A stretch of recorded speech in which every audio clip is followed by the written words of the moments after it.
नमस्कार दोस्तों, ज्ञान साम्राज्य में आपका स्वागत है। आज हम लोग जैक बोर्ड 2023 में पूछे गए सामाजिक विज्ञान के वस्तुनिष्ठ प्रश्न को हल करेंगे। तो चलिए हम लोग आगे बढ़ते हैं और इसी क्रम में सबसे पहला प्रश्न हम लोग देखते हैं। पहला प्रश्न है हमारे सामने, 19वीं सदी के दौरान कौन ऐसी ताकत बनकर उभरा जिसने यूरोप के राजनीतिक और मानसिक जगत में भारी परिवर्तन ला दिया। तो इसमें हमारे सामने चार ऑप्शन है, उदारवाद, साम्यवाद, राष्ट्रवाद और निरंकुशवाद। तो इसका जो राइट आंसर होगा वो होगा राष्ट्रवाद। अब हम लोग दूसरे प्रश्न की ओर बढ़ते हैं। दूसरा प्रश्न है हमारे सामने, फ्रांस में प्रथम विद्रोह कब हुआ था। तो इसका जो राइट आंसर होगा वो होगा जुलाई 1830। अब हम लोग तीसरे प्रश्न की ओर बढ़ते हैं। तीसरा प्रश्न है हमारे सामने, 1804 की नागरिक संहिता, जिसे आमतौर पर नेपोलियन की संहिता, इसे हम लोग नेपोलियन कोड के भी नाम से जानते हैं, उसने फ्रांस में सुधार के लिए क्या कदम उठाया। तो इसमें हमारे सामने पहला ऑप्शन है, जन्म पर आधारित विशेषाधिकार समाप्त कर दिया। तो ये भी सही होगा। दूसरा, कानून के समक्ष बराबरी और संपत्ति के अधिकारों को सुरक्षित बनाया। ये भी सही है। प्रशासनिक विभाजनों को सरल बनाया। ये भी सही है। और चौथा, इनमें से सही। इसका मतलब इसका उत्तर जो होगा इनमें से सभी होगा। तो चलिए अब हम लोग चौथे प्रश्न की ओर बढ़ते हैं और चौथा प्रश्न देखते हैं। चौथा प्रश्न है हमारे सामने,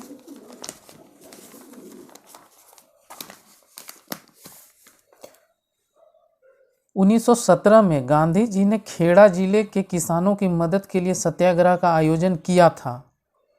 खेड़ा भारत के किस राज्य में है। तो इसका जो सही उत्तर होगा वो होगा गुजरात में।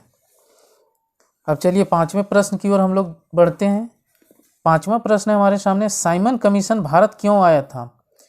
तो इसमें ऑप्शन पहला है नई शिक्षा नीति लागू करने, दूसरा है लगान संबंधित नए कानून बनाने, तीसरा है संवैधानिक व्यवस्था की कार्यशैली का अध्ययन करने।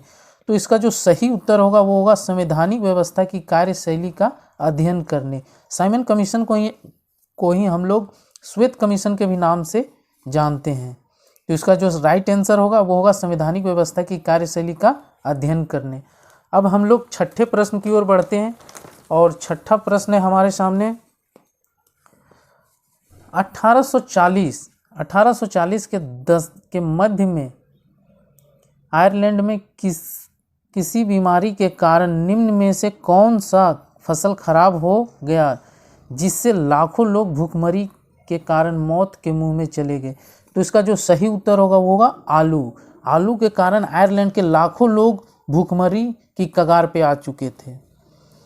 चलिए अब हम लोग 7वें नंबर का प्रश्न देखते हैं। 7वां नंबर का जो प्रश्न है वो है, प्रथम विश्व युद्ध खत्म होने के केवल 2 दशक बाद द्वितीय विश्व युद्ध शुरू हो गया, जिसमें एक गुट में धुरी शक्तियां मुख्य रूप से नाज़ी, जर्मनी, जापान और इटली था। तो दूसरा खेमा जो मित्र राष्ट्र के नाम से जाना जाता था, उनमें से कौन से देश थे। ऑप्शन पहला देखिए, ब्रिटेन, सोवियत संघ, फ्रांस, भारत। तो इसमें ब्रिटेन भी होगा, सोवियत संघ भी होगा, फ्रांस भी होगा, लेकिन इसमें भारत नहीं होगा। इसका मतलब ये उत्तर गलत है। दूसरा देखिए, ब्रिटेन, फ्रांस, अमेरिका, ये तीनों था, लेकिन इसमें भी भारत नहीं था। अब तीसरा देखिए, ब्रिटेन, सोवियत संघ, फ्रांस और अमेरिका। तो इसका जो राइट आंसर होगा वो होगा ऑप्शन तीसरा। और चौथा में दिया ब्रिटेन, सोवियत संघ, अमेरिका और भारत। देखिए तीनों में भारत दिया, इसका मतलब ये भारत नहीं होगा। भारत जो लड़ रहा था वो ब्रिटेन की तरफ से लड़ रहा था। तो हमारा जो सही उत्तर है वो होगा ऑप्शन तीसरा। अब हम लोग 8वें नंबर प्रश्न की ओर बढ़ते हैं और 8वां नंबर जो प्रश्न है वो है, 1929 की आर्थिक मंदी के कारण दुनिया के ज़्यादातर हिस्सों में निम्न में से किसकी भयानक गिरावट दर्ज की गई। तो इसका जो ऑप्शन है पहला, उत्पादन, तो इसमें भी भारी गिरावट हुआ। रोजगार, तो रोजगार में भी गिरावट हुआ। तीसरा, आय और व्यापार, तो इसमें भी हुआ। इसका मतलब इसका जो उत्तर होगा वो होगा चौथा, इनमें से सभी। अब हम लोग 9वें प्रश्न की ओर बढ़ते हैं और 9वां प्रश्न है हमारे सामने, बुनकरों को कच्ची कपास की समस्या का सामना क्यों करना पड़ा। तो इसका ऑप्शन है पहला, कच्चे कपास के निर्यात में वृद्धि। तो ये बिल्कुल सही है, कच्चे कपास के निर्यात में वृद्धि हो गया था, जिसके कारण यहाँ के बुनकरों को कपास मिल नहीं पा रहा था। दूसरा जो ऑप्शन है, कपास की फसल का नष्ट हो जाना, ये भी नहीं होगा। स्थानीय बाजार का सिकुड़ गए, ये भी नहीं होगा। निर्यात बाजार गिर गया। तो हमारा इसका जो 9वां का जो उत्तर होगा वो होगा कच्चे कपास के निर्यात में वृद्धि हुई। अब 10वां प्रश्न हम लोग देखते हैं। 10वां प्रश्न है, 19वीं शताब्दी के दौरान ब्रिटेन में सर्वाधिक गतिशील उद्योग कौन सा था? तो इसका जो सही उत्तर होगा वो होगा कपास और धातु उद्योग। ब्रिटेन में जो सर्वाधिक गतिशील उद्योग था वो था कपास और धातु उद्योग। अब हम लोग 11वें नंबर के प्रश्न की ओर बढ़ते हैं। 11वां नंबर जो प्रश्न है, मुद्रण तकनीक सबसे पहले कहाँ विकसित हुई? तो इसका जो सही उत्तर होगा वो होगा चीन में। मुद्रण तकनीक सबसे पहले कहाँ आई? चीन में। 12वां नंबर प्रश्न देखते हैं, निम्न जातीय आंदोलनों के मराठी प्रणेता कौन थे जिन्होंने अपनी पुस्तक गुलामगिरी में जाति प्रथा के अत्याचारों पर लिखा? तो इसका जो सही उत्तर होगा वो होगा ज्योतिबा फूले। ज्योतिबा फूले जो थे ये महाराष्ट्र से संबंधित थे। राजा राम मोहन राय जो थे ये कलकत्ता से संबंधित थे। बाल गंगाधर तिलक ये भी महाराष्ट्र से संबंधित थे। बंकिम चंद्र चटर्जी ये कलकत्ता से संबंधित थे। तो इसका जो उत्तर सही होगा वो हमारा होगा ज्योतिबा फूले। इन्होंने जो प्रसिद्ध पुस्तक लिखी थी गुलामगिरी, इसमें वो जाति प्रथा के अत्याचारों पर ढेर सारी बातें लिखी थी। अब हम लोग 13वें नंबर प्रश्न को देखते हैं। 13 नंबर प्रश्न है, सामाप्यता के आधार पर संसाधनों को 2 भागों में बांटा जाता है, उनके नाम है। तो इसका जो सही उत्तर होगा वो होगा नवीकरणीय और अनवीकरणीय संसाधन। साम्यता के आधार पर संसाधनों को 2 भागों में बांटा गया, नवीकरणीय और अनवीकरणीय संसाधन। 14 नंबर प्रश्न देखते हैं। 14 नंबर प्रश्न है, संसाधनों के अंधाधुंध शोषण से किस प्रकार का वैश्विक पारिस्थितिकी संकट पैदा हो गया है? तो इसका उत्तर होगा भूमंडलीय तापन, ये सही होगा। ओजोन परत का अवक्षयन, ये भी होगा। वायु पर्यावरण प्रदूषण, ये भी होगा। इनमें से सभी, इसका मतलब इसका उत्तर क्या होगा? इनमें से सभी। 15 नंबर प्रश्न देखते हैं। 15 नंबर प्रश्न है, वनों और वन्य जीवन का संरक्षण करना आवश्यक है क्योंकि इससे पारिस्थितिकी विविधता बनी रहती है, ये सही है। जीवन साध्य संसाधन जल, वायु और मृदा बनी रहती, ये भी सही है।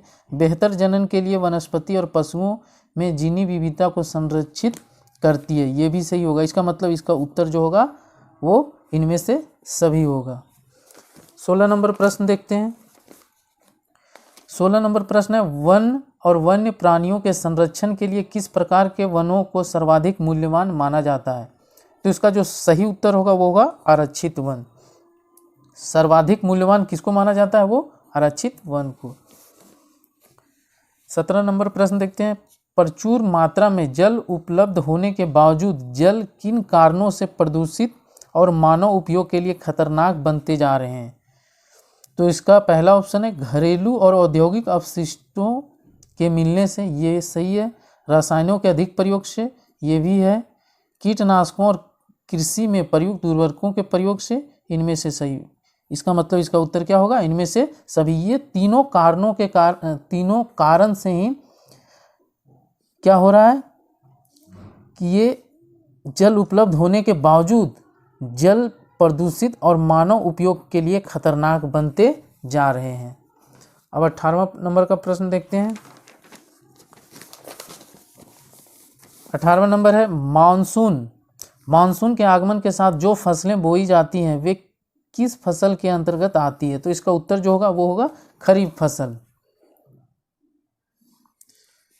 19 नंबर देखते हैं, पवन और सौर ऊर्जा संसाधनों की बहुतायत के किस राज्य में अधिक पाई जाती है?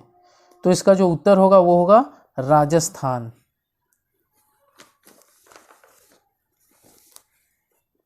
20 नंबर, जल और उर्वरकों के अधिक और अविवेकपूर्ण प्रयोग से किस प्रकार की समस्याएं हो गई हैं?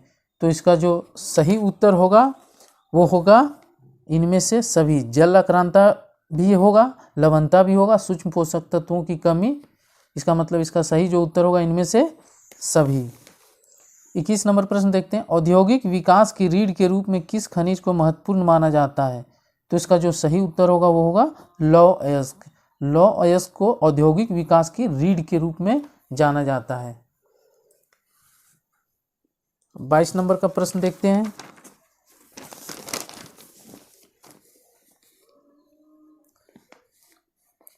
निम्न में से किस प्रकार के खनिजों का प्रयोग आणविक ऊर्जा के उत्पादन में किया जाता है?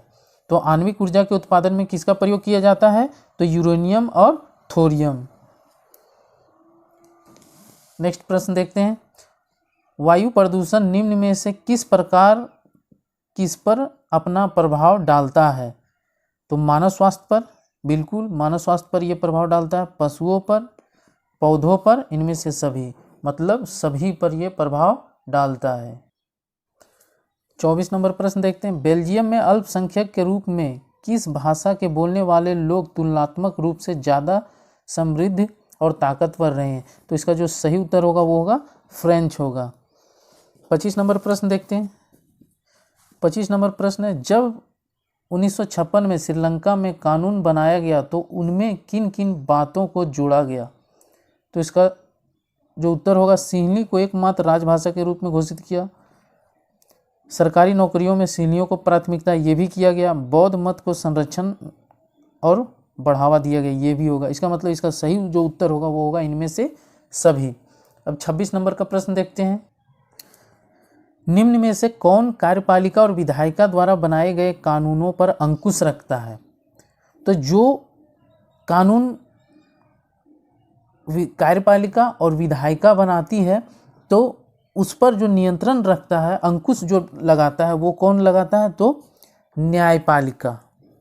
27 नंबर का प्रश्न देखते हैं। पोखरण, जहां भारत ने 1998 में अपने परमाणु परीक्षण किए, वह भारत के किस राज्य में स्थित है? तो इसका सही उत्तर होगा वो राजस्थान। 28 नंबर प्रश्न है। सामाजिक विभाजन अधिकांशतः आधारित होता है, तो इसका जो सही उत्तर होगा वो होगा जन्म पर। 29वां नंबर का प्रश्न है। सांप्रदायिक राजनीति इस सोच पर आधारित होती है कि धर्म ही सामाजिक समुदाय का निर्माण करता है। इस मान्यता के अनुकूल सोचना क्या कहलाता है? तो ये कहलाता है सांप्रदायिकता।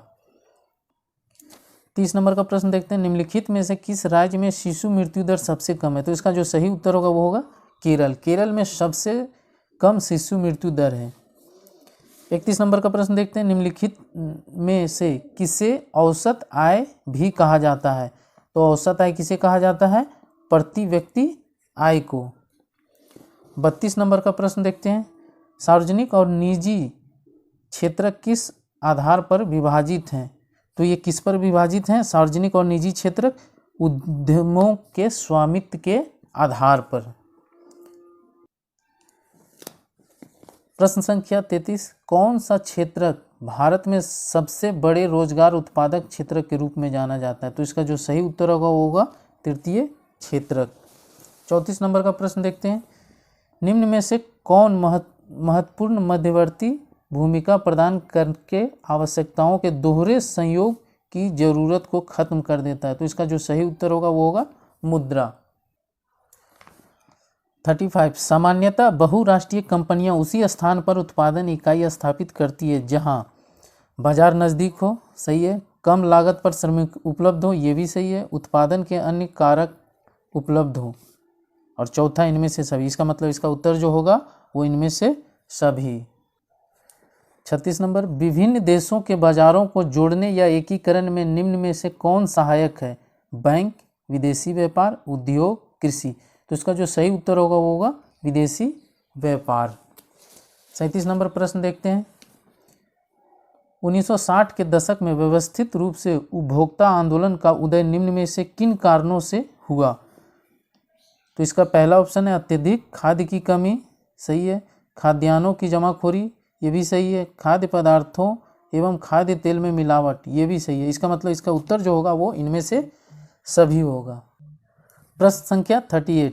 संविधान में संशोधन करके लोकतांत्रिक शासन व्यवस्था के तीसरे स्तर को किस प्रकार बनाया गया है?